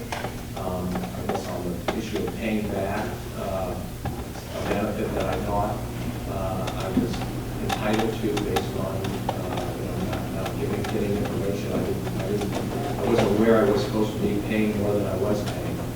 And we have insurance like most people's insurance with deductibles and co-pays in instances when we use it. So I'm supportive of the bill that was passed by the Senate. I hope that the House takes it up. I mean, I was presented with, here's the salary you get, here's your eligible for benefits, and this is what it is. And I had no way of knowing that if it was good or bad or should have been that way. State my employer, this is what they handed me. Since it's come up, I've been told that I am receiving the same opportunities as all the other legislative staff. So I'm not getting anything better or worse than all the other staff working in the legislature. So I don't know. I guess I just don't know what to think or what to do about it. Now, do I think that it should be looked at again? Yeah, I'm fine with that. But I guess I wouldn't be paying back a whole lot. I've been insurance for 4 months now. But yeah, this wasn't something that was maliciously done. And quite frankly, I'm a little offended that you think it's undeserving that we receive benefits. We work hard. Our legislative staff works hard. And You pay $240 a year for insurance. 1 year. And that's what our employee offered us, or our employer offered us. Do you know what were they just put it down in front of you, your employer puts it down, do you know if that's a good thing or a bad thing? That's what was put in front of me when I signed up. And now that we know that it's a problem, but we're not going to fix it until January 2018, I'm wondering, are you going to commit to getting on board right now for the next 8 months, knowing that that was the right thing to do from the start? Well, I appreciate your anger over health care costs. Obviously, the federal government had a little problem yesterday helping anyone as far as their health care costs. Are we lucky? Yeah, I'm kind of lucky. I've also worked very hard for the last 46 years of my life and have other health insurance options that depending on what employers offer. But let me say this. Do you know how much we make per year as elected officials? That would be kind of important to know. We make $25,000 per year. I am so darn lucky to represent District 74. It's the luckiest job. It's the best job I've ever had, and I'm proud to do it, and I'm going to run again in 18. But we make $25,000 a year as the salary for the year, which is listed as a citizen legislature, but it is a full-time job if done right. I think everyone here does it right. Some people do not do it right. And let me tell you where this is coming from. This is coming from Alec. It's also coming from a group of rural Republicans who collect more than $60,000 a year in set-aside money because they can afford their insurance based on the other government giveaways that they're collecting per year. In fact, if you look at someone from Scott County, he's in 6 figures what he collects from government set-aside. If you look at the leader in the Senate, Senator Dix, who's leading this charge, look what he collects from the government in free money, welfare money every year. To us, I voted for the rebasing of the insurance bill in Congress. And when it comes out to my family will pay that if that's the insurance we opt for. Thank you for the question.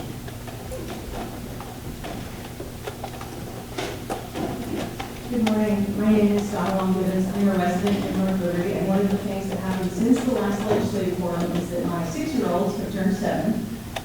They're at Garner Elementary. I want to thank all of you for being here. As someone mentioned earlier, we have state representatives in other parts of the country that usually show up. So I appreciate you being here, and I appreciate your willingness to answer questions. Like many Iowans, I trust our law enforcement agencies and officials to keep our communities safe, and I trust their judgment when it comes to issues of public safety. So my question is a two-part question.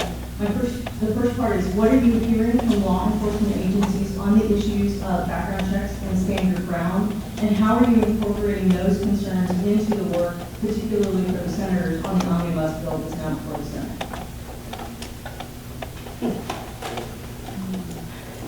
Well, it's been kind of interesting because I have been working on this for the last few weeks. I'm in committee, in our Judiciary Committee, I voted for the stand your ground legislation to come forward with the knowledge that I'm working on this with the Republicans, trying to make the bill better. There is some concessions that they are willing to look at, and so I told them I'll support it as long as we have some of these things that are put in there. One of my biggest things that I want to make sure that you have to be justified in doing and killing somebody. You want to make sure that you're not doing this for a property crime, that there's training that's involved with if you're going to be able to carry a concealed weapon. There's just a lot of things that are wrong with this bill. I'm going to continue to work on Monday. They are giving us a little bit of flexibility. It's not where I want it to be, but that's where it is at right now. One of the things that they're trying to hold over me is the legislation that I introduced for allowing law enforcement officers to carry a weapon on school property when on duty or off duty. That is getting rolled into this. So they're going, well, your bill is getting rolled into this. I said, that's fine. But there are still parts of this bill that we need to work on before I'll vote for it. But that's where it's at right at the moment. Obviously, we need to maintain background checks, and I'm not going to be supporting the stand your ground provisions of the bill. I live with law enforcement folks. I heard from General A. think we should not give up on those two things. We should not give up on those two things.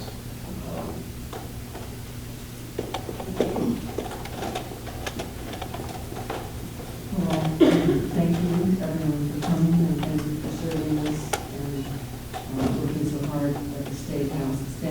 for the values that I think Johnson County deserves.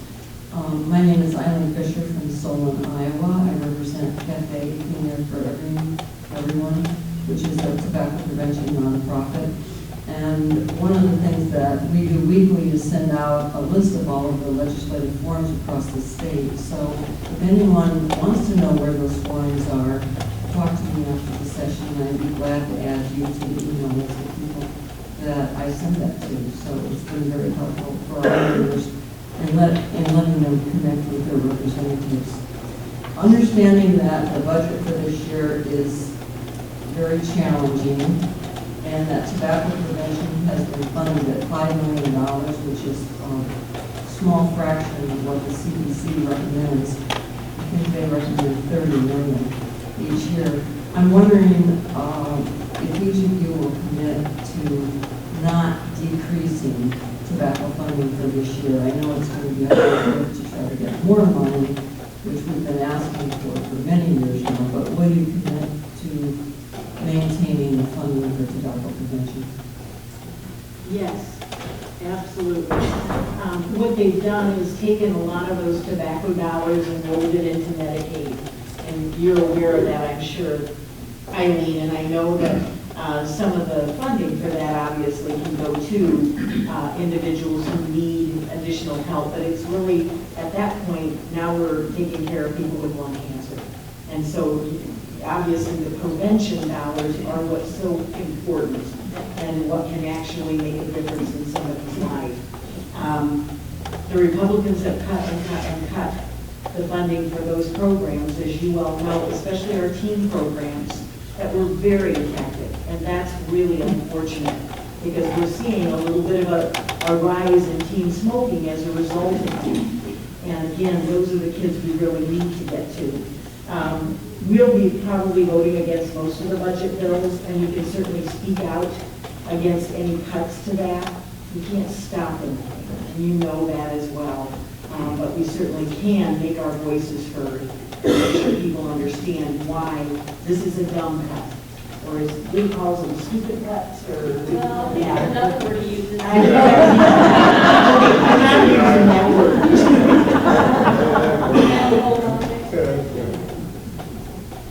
Yeah, I mean, tobacco is still the #1 cause of death in Iowa, right? Tobacco-related deaths, and we need to continue to invest here. Actually, it's probably time to revisit the tobacco tax issue. We raised it $1 back in 2007, and it's probably time to look at raising it again.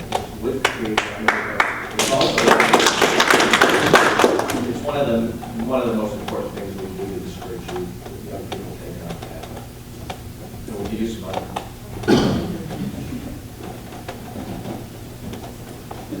Good morning. Just wanted to say thank you guys for being during Mascher, workers in Mascher. I used to had a great opportunity to go and witness the House the debate about the ability to use visual aids. And I just want to say that I empathize with what you're going through, and so I appreciate you standing up and doing this on a daily basis. But the question that I have is... Will you tell us who you are? Yes, I certainly will. My name is Faraz Shah. I'm a North Liberty resident. My wife teaches in Solon. And the question that I have is about, I guess, the systemic issues with funding and education. So there's, I guess, some debate about the ability to use gifted and talented dollars that are separate to be able to use that for other things. And then also there's some investigation, I guess, or debate about looking at thinning out the local area education agencies, so like Brentwood, for example.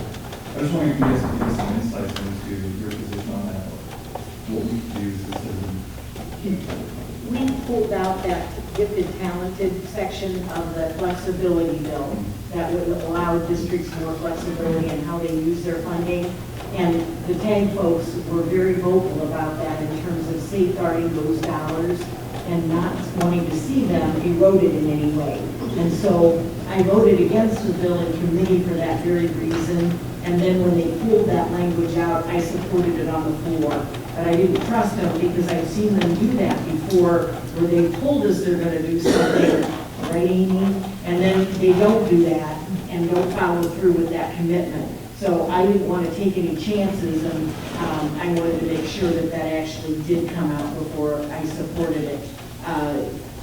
Gifted and talented funding is really critical, and we need to make sure that we're devoting those dollars to those students who really and truly have the gifts and are able to do some really important things with them.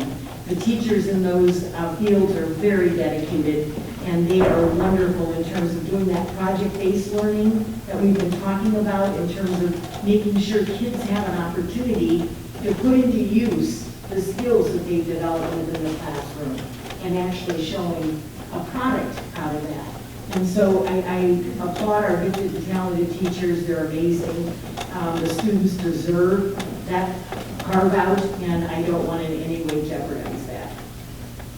The ADAs, apparently we're going to do another task force with the problem with ADAs is Greg Wood does a great job. I think he gives all kinds of teachers and others to say that. But some of the ADAs across the state, you don't get a mixed reaction.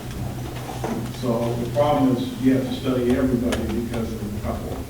You know, and that's been going on for probably the last 20 years that they do that and look at it. So there's a couple that maybe aren't doing as well as they should. And so unfortunately that causes everybody to look at the ADAs. But I don't think the first to look at it is everything you receive in better way to deal with the services.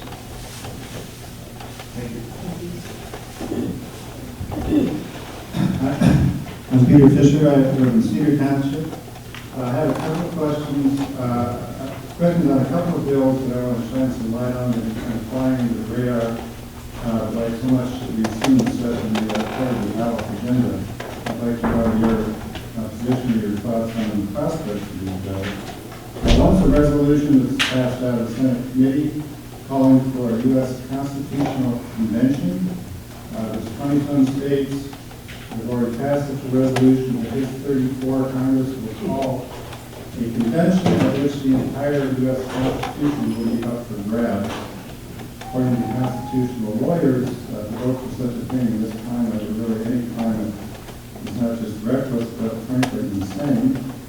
The second is a resolution for a state constitutional amendment that would enshrine in our Constitution several additional constraints beyond what we already have in state law that would limit state funding of public services. These limits have been in effect in the past 6 years. You folks would have had to find another $500 million in cuts to education and other services. You know, your thoughts on both of those. I don't think we should open up the U.S. Constitution. The Senate actually, I think, approved the state constitutional amendment, essentially taking the 99% spending limitation and putting it in the Constitution, and I voted against it. I think the state law is a good one that requires that we balance the budget. I don't think we need to change the Constitution. I think legislators, the people we elect, have to have a little bit more self-control in doing our jobs, and I think if we can exercise responsible budgeting, we don't need to change the Constitution. The Constitution is a sacred document that we shouldn't really be putting kind of the flavor of the month in the Constitution. So I'm opposed to voting against it. It passed the Senate. I think all of us voted against it. Right. I think I want to vote for it because On the state constitution, the 99%. Put that in there. it was one of those things where I was going back and forth. It was the state law, and that's where I'd have to go back and look at it. Because it was one that I was going back and forth on. It sounds like a state law, and then when you look into it, it actually goes well beyond what we've got. It actually prevents us from spending a surplus, including rainy day funds, when we said. They pointed that out, the 500,000. They pointed that out, had that been in effect, they could have cut the budget that much. So just turn your argument and look around. Peter, I'm a no on both. I think, did the House do, you're talking about Article 5, constitutional amendment? The constitutional convention. Yeah, the convention. I think we did that. So I think the Democrats all opposed it.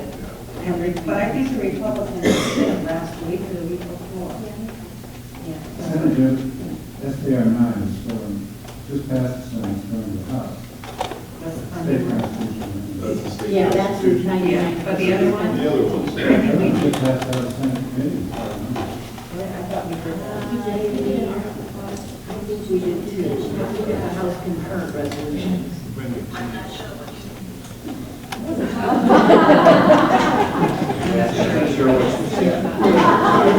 Peter, we're asking about it. Or The legislative website is up to date. It's just passed.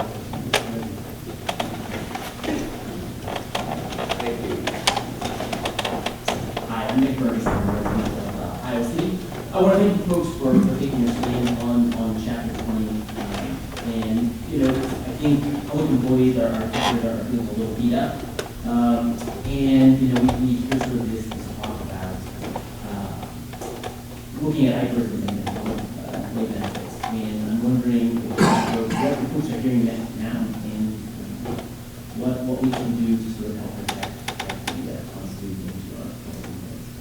So Nick, I serve on the IPERS board, and we made some changes yesterday in terms of funding going forward, in terms of making sure that the fund is sound and that we can be fully funded within that 20-year time frame is what we're looking at now. Quite frankly, we have some good allies in the House Republican Party who support IPERS and really and truly support public pensions. And Linda Upmeyer, who is our speaker in the House, has identified that Dawn Pettengill is the go-to person for any legislation regarding pensions or changing defined benefit plans.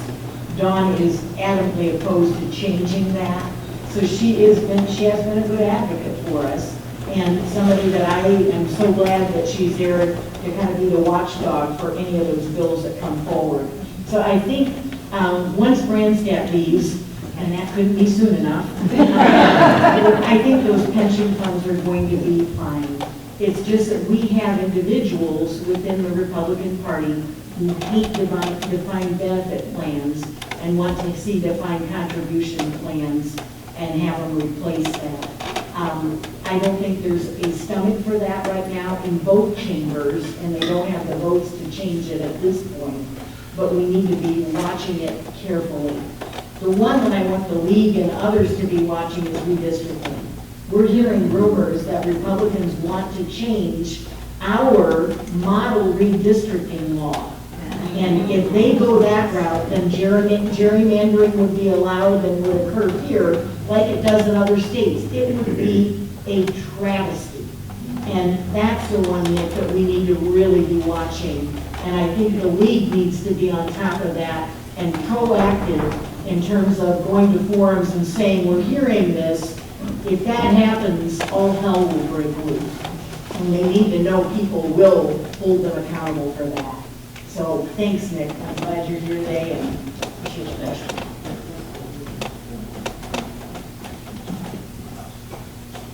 Hello, I'm Anne Marie Krause from Iowa City. First of all, thank you so much for being such faithful warriors and fending off so many assaults to come and do something every day in your job.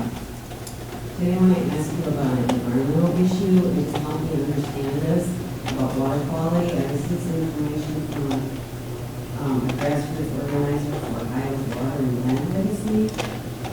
And there's a bill in House Ways and Means, House File 597, that combines a 3/8% sales tax increase to fund the constitutional thing that went through in 2010, and 62% of voters approved a water quality and recreation protection, but it's not funded. And I read that Representative Kaufmann and 12 other Republican co-sponsors are working with this. And of course, we understand that water quality is extremely important right now and ought to be just outright funded. I don't know about the sales tax because they say that that permanently affects low-income people. How do you feel about this water quality moving forward? Well, there's two active bills right now. One that we passed out this week, that's the diversion bill. It diverts the sales tax that's being paid on water bills now over to the fund. And that actually would have an indirect effect on the state funds because it would lower the denominator of the sales tax that determines your state funds for school if we extend that. But the water bill you're talking about, here's where the crux of the 3/8 cent discussion is right now.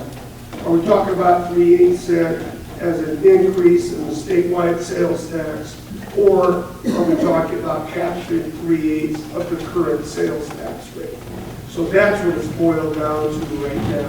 And then, obviously, if you take it out of the current, that has an effect on the general fund budget.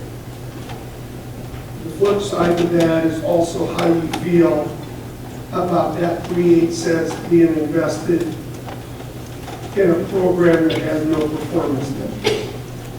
So that's another key thing I want to look at is if we're investing X amount of millions of dollars, 22 to 40 million, what kind of performance measures do we want to see? There has to be a benchmark that we look at.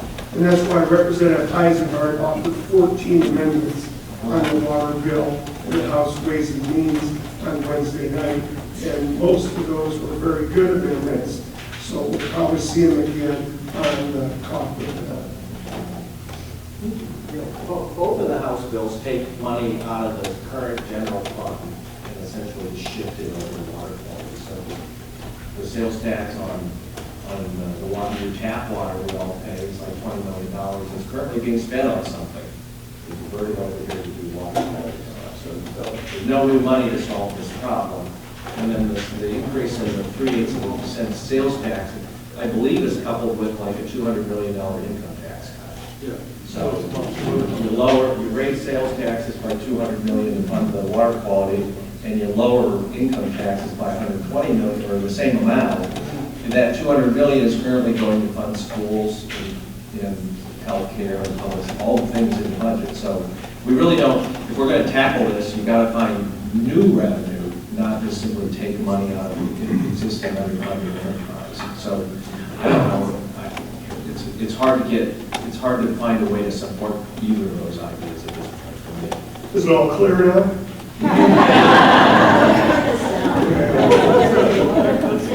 Part of this is the bill that Bob Kaufmann had closed about a $200 million hole in the general fund budget is what it does, but it does fund some of the 3/8 cent I will information. You really can't blow another $200 million. We're going to be, we're going to depend on base sales, I guess. But people really need to look at it, and I hope the environmentalists look at it closely and don't think that's really going to fly.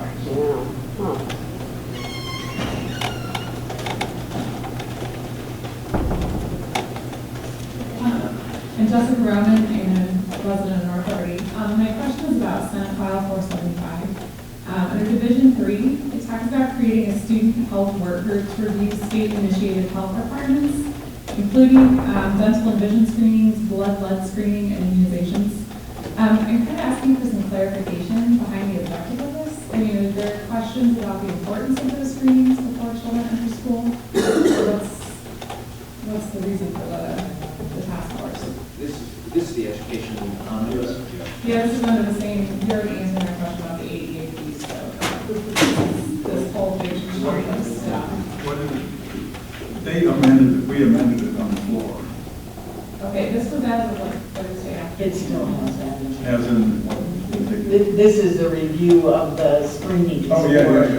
dental, Right. all of that. The original one eliminated the screenings.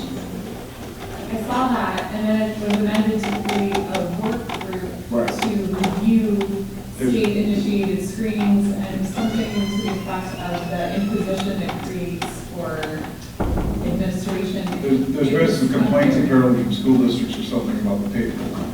So that's what they're going to look at. I understand that. I think it's kind of ludicrous, but we're not running the place. And at least they got rid of eliminating those. Yeah, they were going to eliminate dental screenings, vision screenings, dental clinics, requirement of school districts to provide student vision card and language for school to encourage eye exams. So all that was gone, and this sometimes when we, like a fallback position is people want to get rid of stuff, maybe we can convince them they should study it before we get rid of it. So speak up if you want to continue to see these things happen. Oh, absolutely. Done. So. Hi, I'm Mary Robert, and I hate it when I'm almost done with my turbo taxes, and I say, okay, I know it won't take very long, and then all of a sudden, isn't there a question about, like, now you have to pay sales tax on everything you bought on the internet? And I just want to cry at that point. So I'm interested in knowing more about, like you said, some other states had programs that actually worked. Because it would be great if you could do your Iowa taxes and not feel like you're lying and cheating. So, thank you. I just like to do my Iowa taxes. Yeah. It's a little lengthy, and it's simplified. We do need to look at the internet sales tax and look at it from the nexus point of view, not from the taxpayer's point of view at the end of the year. But also on that same sad note, the Republicans have botched the budget so bad that we won't be coupling this year. So families will not be able to file for their tax credits like if you have a child in college. The federal, we're not coupling with the Fed, so you won't get the state benefit paying that tuition for a child. Do I sound like I'm taking it personally? Hell yes. There's one in and one going in. So and that's one of those tax credits that you can actually tie directly. You have a child in college, it's costing the family a lot of money. That's a benefit that family should have, but we're not looking at that one. We'll continue to pay the big tax credits that Joe has, Senator Bolkcom has on his charts. But it's a little frustrating. And one of also that we're not coupling, which is big to small business owners, the Jacoby family resale, no section or 179 expensive. In other words, that's the tax credit you get for some of the items you buy. If you have a screen printer in your garage or a 3D printer, and you're starting up a business, you don't get that tax credit this year. If you have a huge thing, you get a tax credit for a small business or small farmers, true family farms, you don't get that credit this year. But to your point, we will work on that sales tax and get that line off the tax bill. Sales taxes are due on internet purchases, and they're only being collected by businesses that have a physical location in Iowa today. And Amazon has recently decided to collect sales tax on Iowa purchases. If you're in Iowa and purchase something that comes from across the country. And it's easier for consumers to manage that as opposed to think about it in March. Your tax year, like what did I buy online, and I want to follow the law, and how do you do that exactly? One of the reasons that was given last week when the Revenue Estimating Conference met for the decline in sales tax, there's a couple big reasons, but is that more people are buying things online and there's less Main Street purchasing. Main Street purchasing, you're going to pay the sales tax. And so we need, the states need Congress to pass the specific law that would allow all states to begin to collect sales taxes for purchases. Now, state revenues are down because many of us buy stuff online. We're not paying sales tax on it. And I don't want, who wants to pay sales tax, right? But it does show up in this $131 million we just had to cut. Part of that is people's concern that so much more of our purchasing, look at all these retail locations closing, all these retail box stores closing. There are more people buying more stuff online. And one of the issues that shows up makes you unhappy, makes people that want to fund schools unhappy, is that we need a better, a more informed way to do this across the country. And we need Congress to help us fix it. Thank you. We have about 9 more minutes and we have 3 questions, so please limit your answer to 2 minutes. Hi, my name is Rachel Solano, and I am a resident of North. And first of all, I want to once again thank you all for the hard work that you've done in this session. And I want to, in advance, apologize if I misrepresent or misstate anything that I've heard in the past or that you have said. This is my third forum that I've attended, and each forum I've heard you all on, and especially Senator Bolkcom speak about the tax credits for corporations. And just this morning, this is what you started out, that we need to question why you're placing these as such a high priority and kind of letting the state budget fall by the wayside. So my question is, if we all acknowledge that this could be a potential problem, Senator Kinney, I've heard you also state that if we cut our tax benefits in half, that the state would still be providing a higher tax benefit than the majority of the corporations get in other states. So there's that issue, and there's also a question of accountability. Where are these funds being used appropriately? So the question is, what are you doing to address this issue, and what can we as the citizens do to help your efforts? Thank you. That's the research tax credit that I did make that statement. Yes. That is true. Okay. We are trying to work with the Republicans across the aisle to look at these. I know that they need to be looked at. I don't have any control, but we're trying to get them to address this issue. There have been some bills in the House that are addressing, looking at all of our tax credits. I think that this may be the time that they can get looked at, because the Republicans are viewed more as the business people's representatives, and they may be able to go in and look at a lot of these tax credits to be able to look at them. So that's something that I think, and I'm hoping happens. I can't guarantee you that, but all we can do is advocate, yeah, we agree, this should be looked at.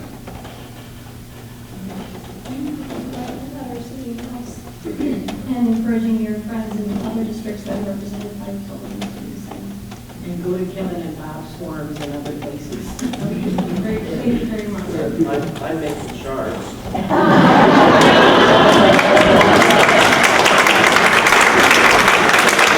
It's 5 minutes to the first forum I've gone to without a charge by Joe.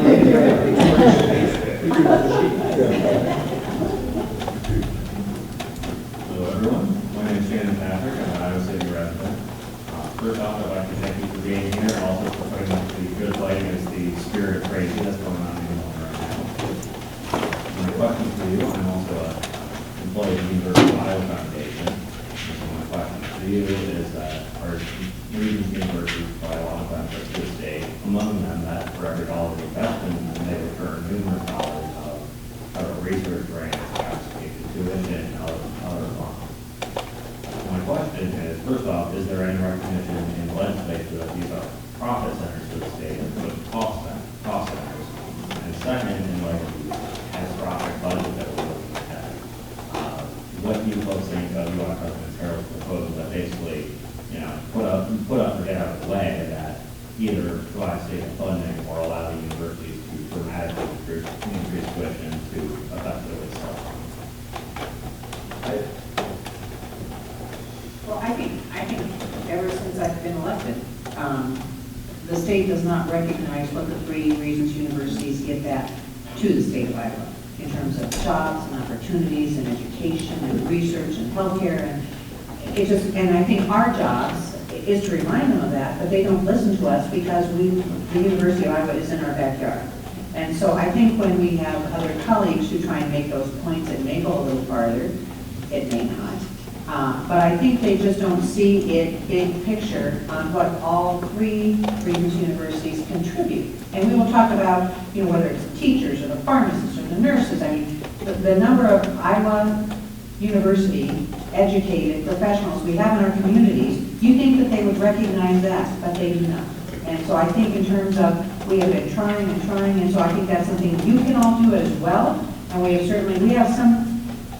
have some friends across the aisle who recognize that and will support when we've had issues come up on the floor about that. But still, there is just this general denial or obliviousness to what the universities contribute to the state of Iowa. Your first question, the answer is no. clearly they don't understand that, but we tried. I know they did an economic development study a couple of years ago at the University of Iowa, and I think it was $3 billion or some enormous number that generated to the rest of the state. The other thing is the University of Iowa, I believe the number is the largest employer in like 23 counties, something like that. At one time, the University of Iowa was the largest employer in the state. Now they probably isn't anymore, and that's probably not a good thing to talk about. And I think Iowa State did a study also on the economic benefits of Iowa State. So there's information out there, but they choose not to look at it. So I don't know how you do that. They do have a website now at the University of Iowa, at least, that shows if you look at a particular Senate district like mine, say District 37, it will show how many dentists are there from U of I graduates of dentistry and a list of all those things. So it's pretty helpful. You just give that to the people who represent those areas. It is a matter of experience. In the House, we had a member who was not overly supportive of U of I. His father was severely hurt with burns at a home farm, and his dad was here in intensive care for 6 to 8 weeks.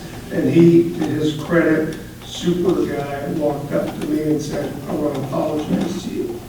And he apologized, said, "I didn't understand the breadth of what everything is done at the university, both the colleges and the hospital." So hopefully we'll have people having to have that experience to realize what we do at the University of Iowa and the other two schools. And the university is always inviting legislators to football games and everything else to get them here for any kind of thing, but they just don't come.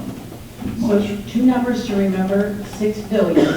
Before Sally Mason left, they did that study that showed that the University of Iowa alone, not Iowa State and UNI, has a $6 billion impact on the state economy. That's enormous. Obviously, it's a work engine. It's a job engine. 23 is the other number you should remember. 23 surrounding counties to Johnson County.